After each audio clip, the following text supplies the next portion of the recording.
우리는 지금 레위기의 제사들을 차례로 살펴보고 있습니다. 레위기는 많은 사람들에게 어렵게 느껴지는 책이지요. 반복되는 제사 규정이 나오고 동물의 피와 제단과 제사장과 성막에 관한 말씀이 계속 이어지는데 우리에게는 익숙하지 않기 때문입니다. 그러나 레위기를 조금 더 깊이 들여다보면 이 책은 단지 오래된 종교의식에 관한 책, 제도에 관한 책이 아니라 거룩하신 하나님께서 죄인인 그분의 백성과 어떻게 함께 하시는지를 보여주는 은혜의 책입니다. 우리는 먼저 번제를 살펴보았습니다. 번제는 전부를 드리는 예배였습니다. 제물을 온전히 태워 하나님께 올려드리며 하나님, 제 삶 전체가 하나님의 것입니다 라고 고백하는 예배였습니다. 그 다음 소제도 우리가 살펴보았습니다. 소제는 하나님께 드리는 일상의 예배임을 보았습니다. 곡식과 기름과 유향과 소금을 통해 우리가 먹고 마시며 일하고 살아가는 모든 일상이 하나님께 속해 있음을 고백하는 예배임을 또한 보았습니다. 또 화목제도 살펴보았지요. 화목제는 천국 잔치를 맛보는 예배임도 보았습니다. 하나님과 화목하게 된 백성이 하나님께 예배드리고 제사장과 이웃과 함께 먹으며 장차 어린 양의 혼인잔치를 미리 맛보는 감사와 기쁨의 예배임을 우리가 보았습니다. 이제 오늘 우리가 살펴볼 속죄제는 앞의 세 제사와 분위기가 조금 다릅니다. 번제와 소제와 화목제가 하나님께 드림과 감사와 교제의 측면을 조금 더 보여준다면 속죄제는 죄의 문제를 정면으로 다룹니다. 속죄제는 이렇게 우리에게 묻습니다. 죄인이 어떻게 거룩하신 하나님께 가까이 갈 수 있는가? 부정하고 더럽혀진 백성이 어떻게 하나님과 함께 살 수 있는가? 죄로 인해 오염된 삶과 우리의 삶과 공동체와 예배의 자리는 어떻게 다시 정결하게 될 수 있는가? 오늘 우리가 함께 읽은 긴 본문 레위기 4장 1절부터 5장 13절까지는 바로 이 질문에 대한 하나님의 대답입니다. 속죄제는 단순히 죄를 용서받는 제사 정도로만 이해하면 부족합니다. 물론 속죄제는 죄의 용서와 깊이 관련되어 있는 것은 맞습니다. 그러나 레위기에서 속죄제의 핵심은 거기서 한 걸음 더 나아갑니다. 속죄제는 죄로 인해 더럽혀진 성소와 백성 그리고 공동체를 정결하게 하여 거룩하신 하나님께서 계속하여 그분의 백성 가운데 거하실 수 있도록 마련하신 은혜의 제사입니다.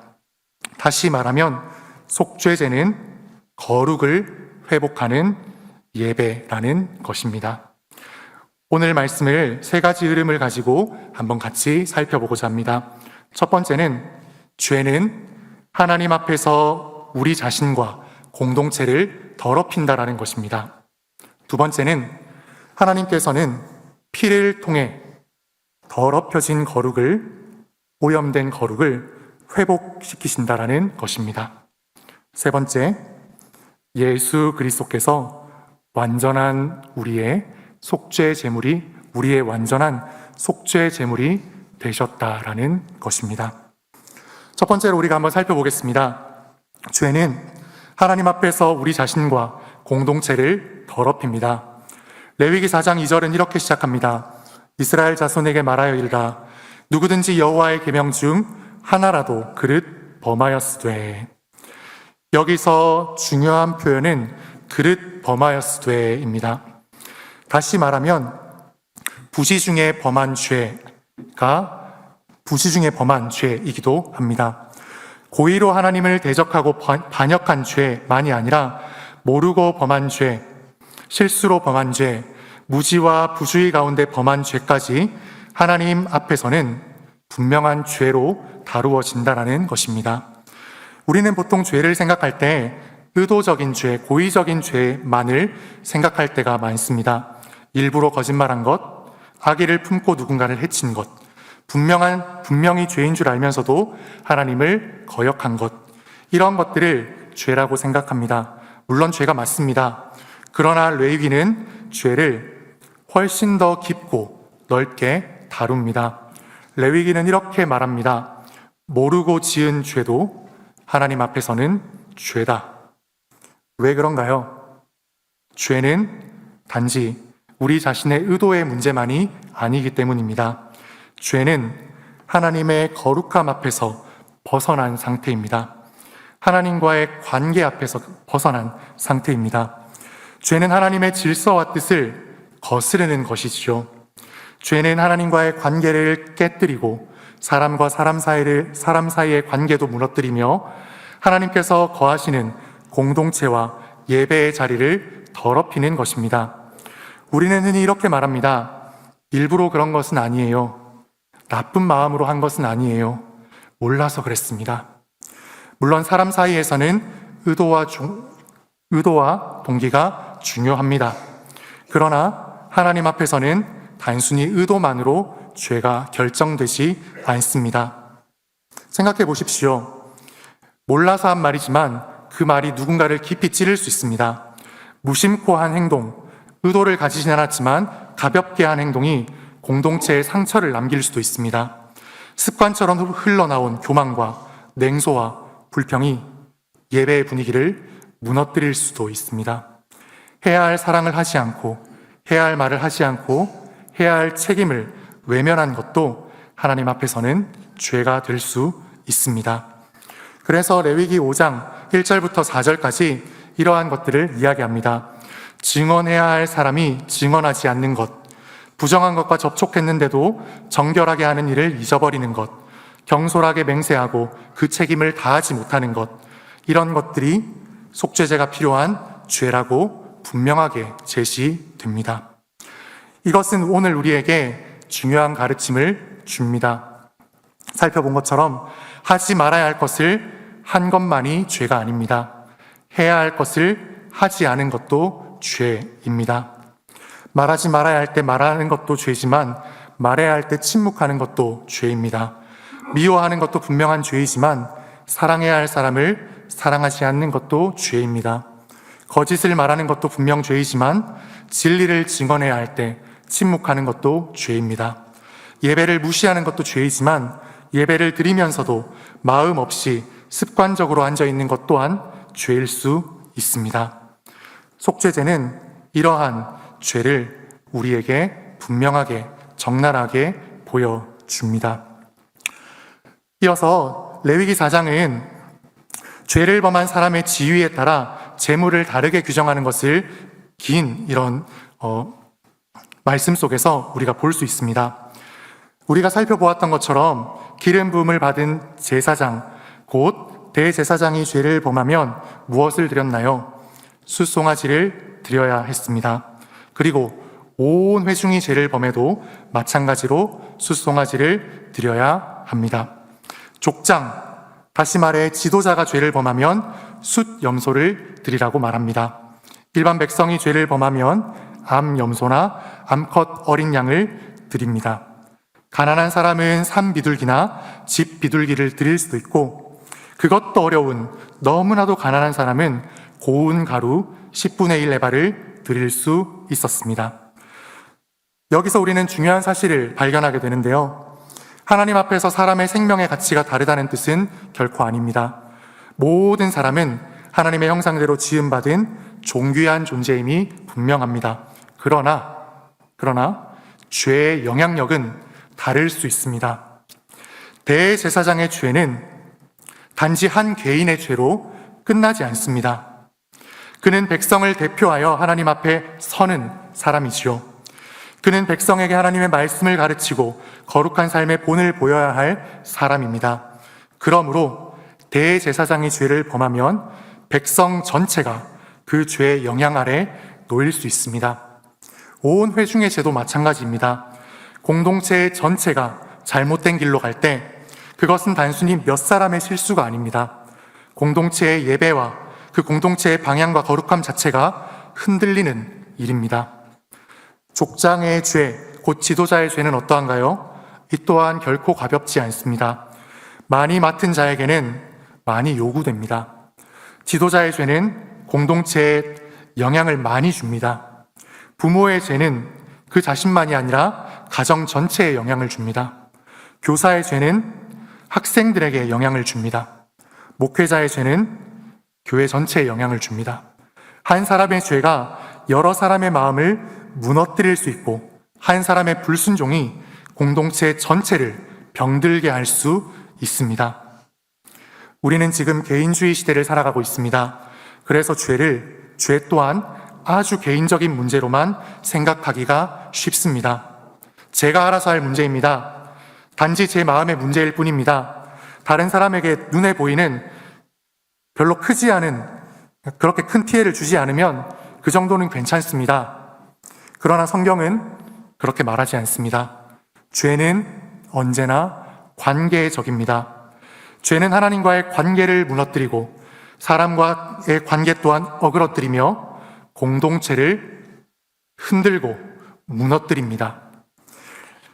레위기에서 정결한 것과 부정한 것, 거룩한 것과 속된 것의 관계를 한번 생각해 보아도 그렇습니다.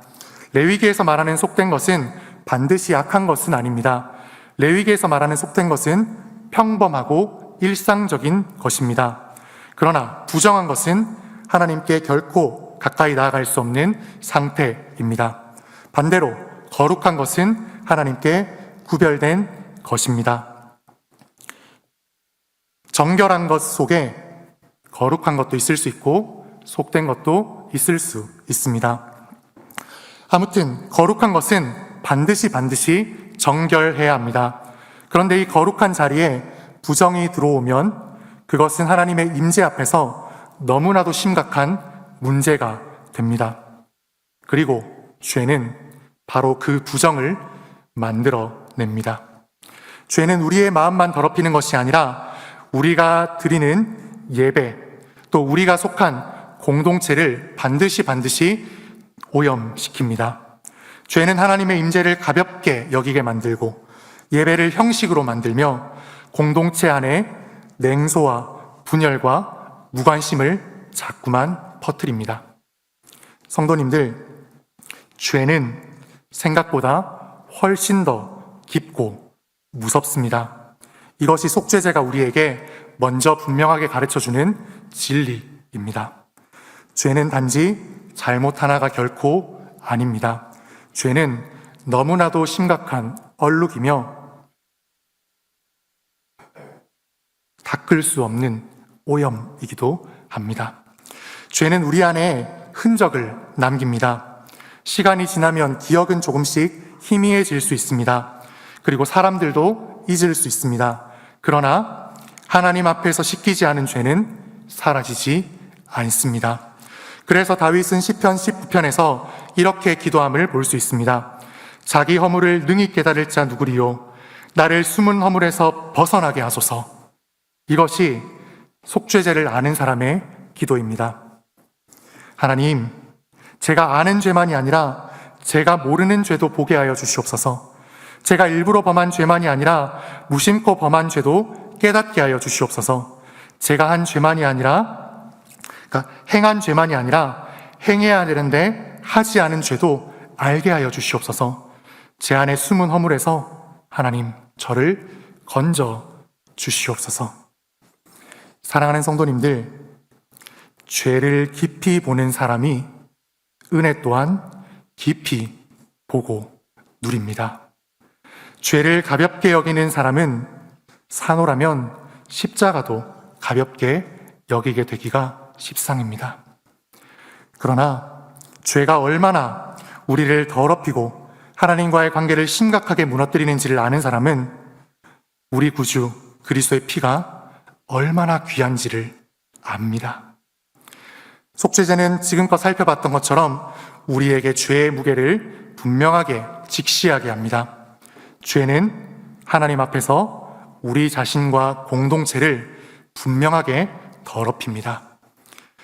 이어서 우리가 계속 살펴볼 것은 하나님께서는 피를 통해 더럽혀진 거룩을 회복시키신다라는 것입니다. 속죄제는 우리가 지금껏 보았던 것처럼 죄의 심각성만을 말하지 않습니다.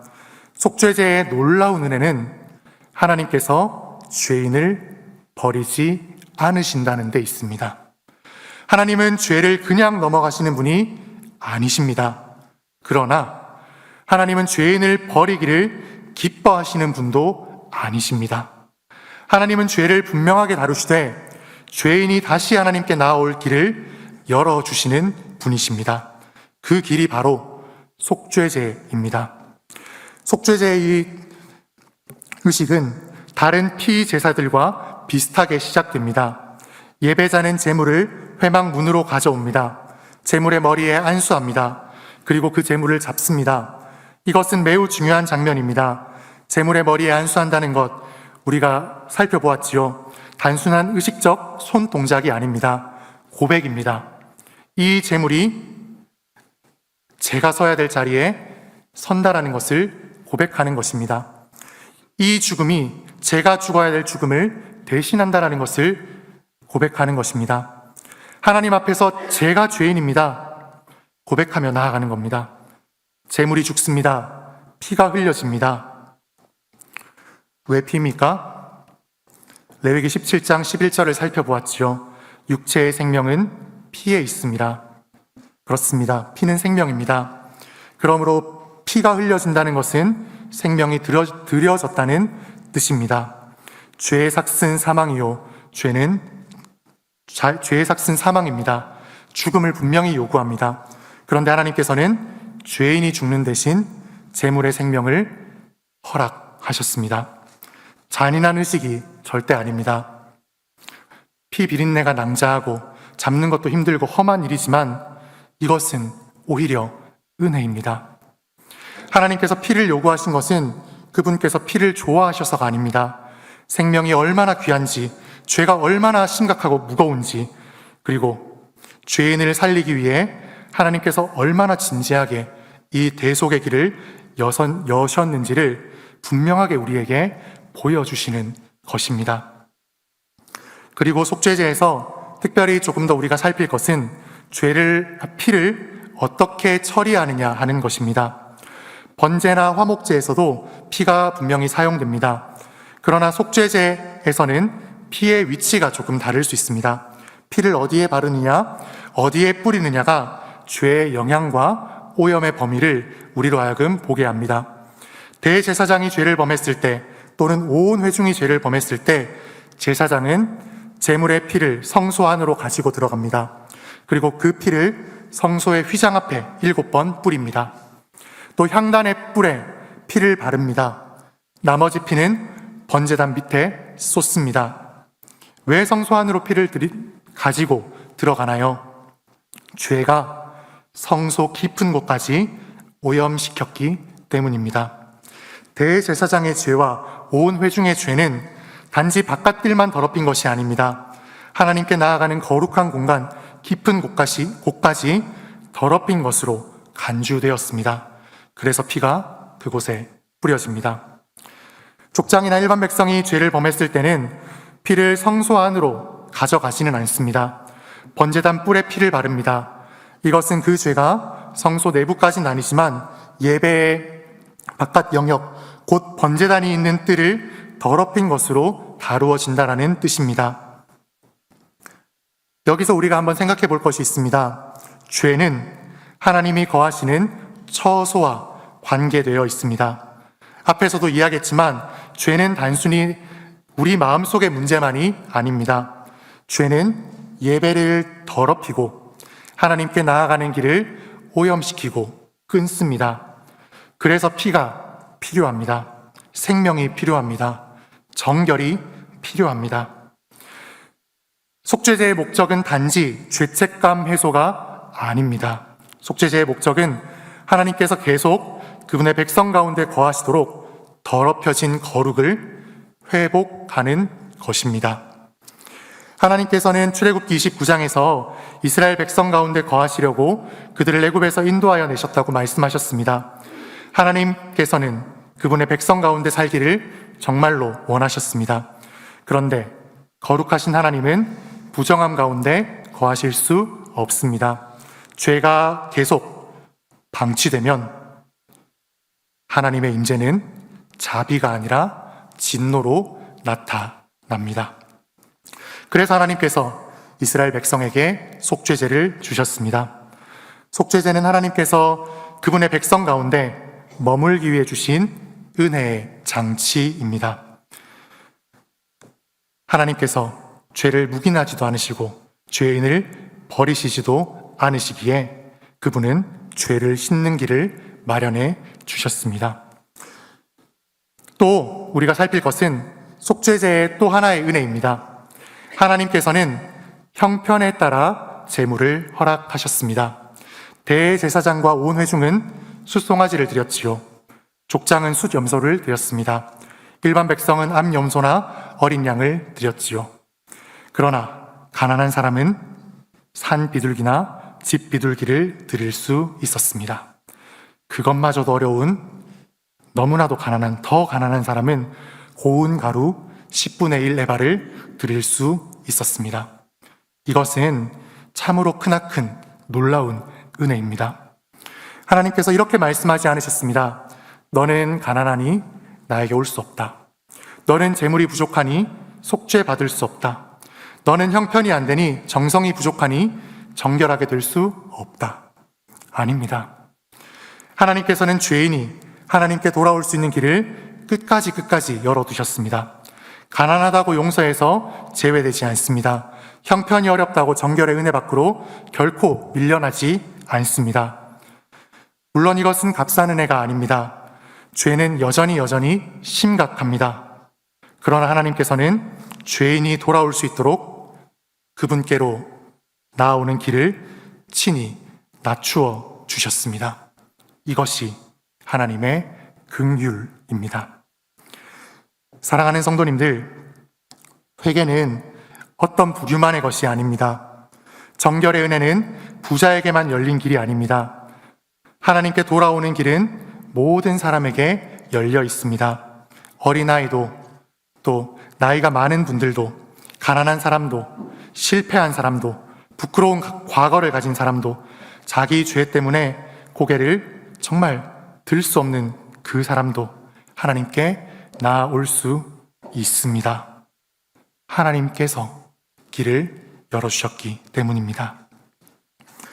속죄제에서 우리가 살필 또 하나의 장면이 있습니다. 대제사장이나 온 회중을 위한 속죄제에서는 제물의 나머지 부분이 진영 밖으로 옮겨져 불살라지는 것입니다. 기름은 하나님께 드리지만 가죽과 고기와 머리와 다리와 내장과 똥까지 진영 밖 정결한 곳으로 가져가 불살랐습니다. 왜 진영 밖입니까? 그 제물이 대제사장의 죄와 온 회중의 죄를 담당했기 때문입니다. 죄와 더러움을 짊어진 것은 하나님의 백성의 진영 안에 머물 수 없습니다. 밖으로 나가야 됩니다. 버려져야 합니다. 불살라야 합니다. 이 장면은 매우 무겁습니다. 죄의 결과는 밖으로 밀려나는 것입니다. 하나님의 거룩한 진영 안에 머물 수 없는 것입니다. 하나님과 함께 살 수 없는 것입니다. 그러나 동시에 이 장면은 우리를 복음의 깊은 자리로 계속 이끌어갑니다. 히브리서 13장은 바로 이 속죄제의 장면을 우리 구주 예수 그리스도와 연결합니다. 죄를 위한 짐승의 피는 성소에 들어가고 그 육체는 영문 밖에서 불살라졌지요. 그리고 예수님께서도 자기 피로 백성을 거룩하게 하려고 성문 밖에서 고난을 받으셨음을 우리에게 증거합니다. 성도 여러분, 우리에게는 복음입니다. 우리가 밖으로 나가야 했습니다. 우리가 버림받아야 했습니다. 우리가 수치를 당해야 했습니다. 우리가 죄와 더러움 때문에 하나님께 가까이 갈 수 없는 그런 자들이었습니다. 그런데 예수님께서 우리 대신 성문 밖으로 나가셨습니다. 예수님께서 우리의 수치를 지셨습니다. 예수님께서 우리의 죄와 더러움을 담당하셨습니다. 속죄제는 이렇게 그리스도를 향해 열립니다. 하나님께서는 피를 통해 더럽혀진 거룩을 회복시키시지요. 그리고 그 피의 완성은 바로 우리 구주 예수 그리스도의 보혈입니다. 계속해서 살필 것은 바로 이것입니다. 예수 그리스도께서 완전한 속죄 제물이 되셨다라는 것입니다. 레위기의 속죄제는 놀라운 은혜의 제사였습니다. 그러나 동시에 분명한 한계가 있었지요. 왜냐하면 반복되어야 했기 때문입니다. 죄를 지으면 또 제사를 드려야 했습니다. 또 피가 흘러야만 했습니다. 또 제물을 가져와야 했습니다. 제사장은 계속해서 제사를 드려야 했습니다. 성소는 계속해서 정결하게 되어야 했습니다. 소와 염소의 피가 인간의 죄를 완전히 없앨 수는 없었기 때문입니다. 이것들은 장차 오실 그리스도를 가리키는 그림자였습니다. 구약의 제사는 참된 실체가 아니라 예표였음을 우리는 계속 봅니다. 이 제사들은 죄의 심각성을 보여주고 하나님의 은혜의 길을 보여주며 마침내 오실 완전한 속죄 제물을 기다리게 했습니다. 그 완전한 속죄 제물 누구이십니까? 예수 그리스도이십니다. 예수님은 죄가 없으신 분이시지요. 그러나 죄인의 자리에 서셨습니다. 예수님은 거룩한 하나님의 아들이십니다. 그러나 부정한 자처럼 취급받으셨습니다. 예수님은 생명의 주인이시며 생명 그 자체이십니다. 그러나 생명이신 그분께서 죽음을 당하셨습니다. 예수님은 성문 안에서 영광을 받으셔야 할 분이십니다. 그러나 성문 밖에서 고난을 받으셨습니다. 그분이 우리의 속죄 제물이 되셨기 때문입니다.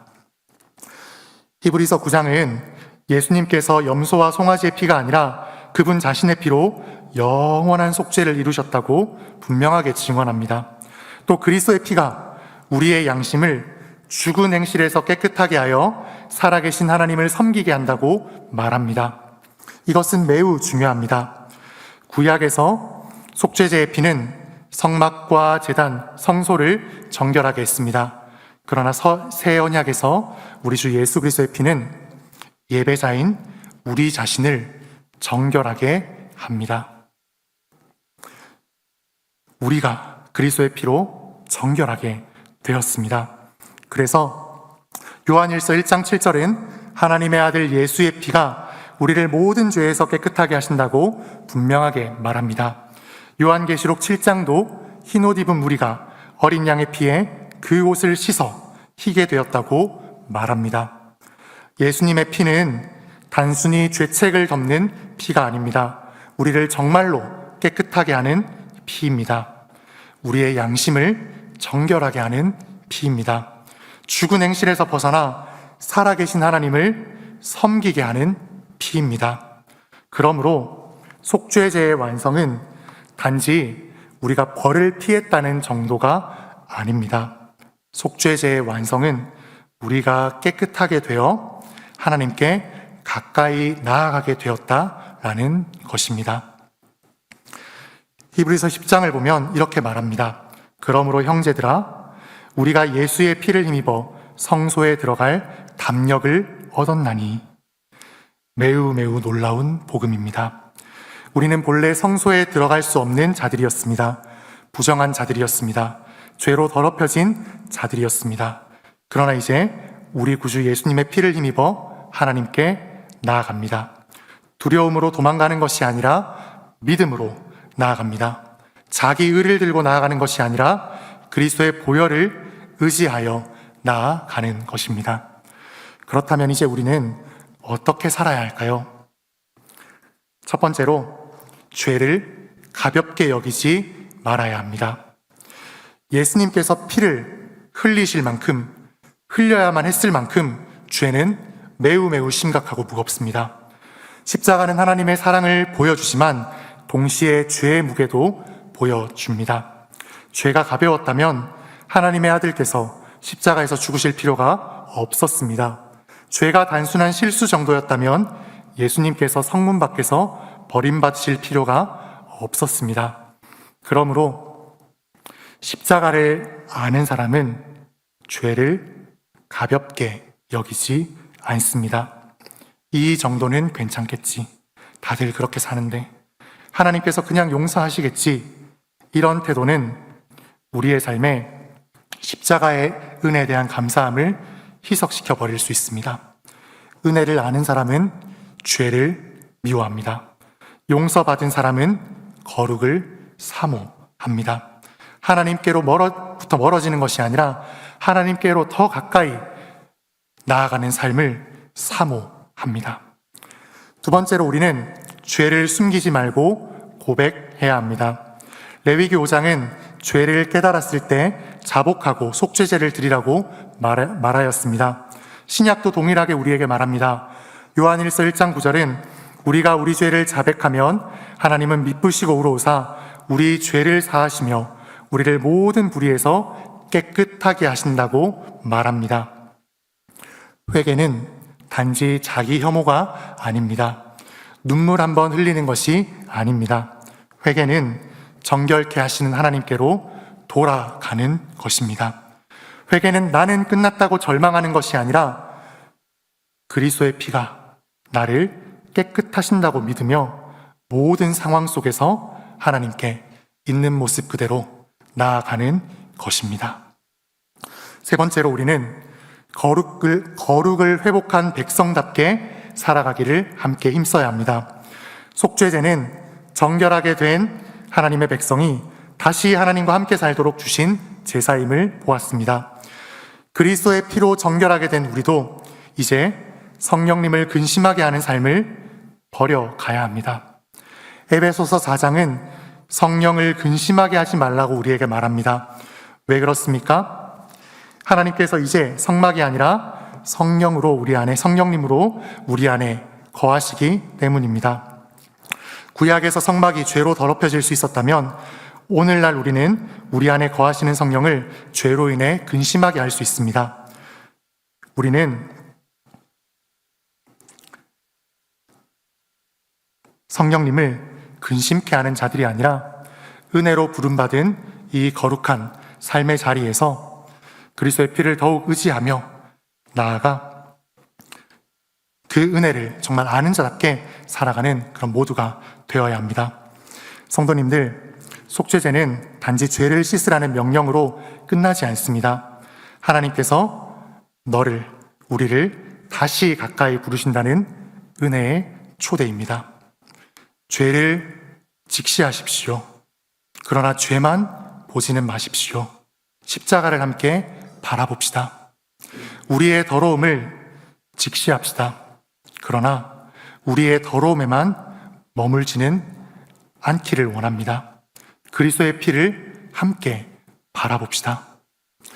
우리가 얼마나 연약한지를 분명하게 보기를 원합니다. 그러나 우리의 연약함 때문에 도망가지는 않기를 또한 소망합니다. 하나님께서 열어놓으신 이 길, 그리스도 안에 있는 생명의 길, 은혜의 길로 함께 나아가는 우리 모두가 될 수 있기를 소망합니다.